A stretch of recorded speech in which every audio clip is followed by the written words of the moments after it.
تخيل تبص على القمر وفجأة جزء منه بيختفي. ده مش سحر، ده خسوف القمر.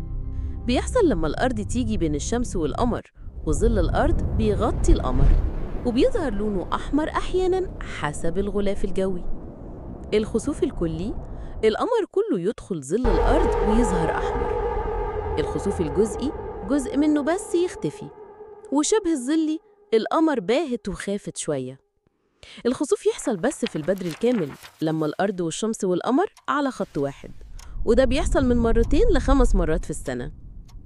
وفي بعض الخسوفات الكلية القمر بيتحول للون أحمر دموي اللي بيخلي المنظر كأنه من عالم تاني.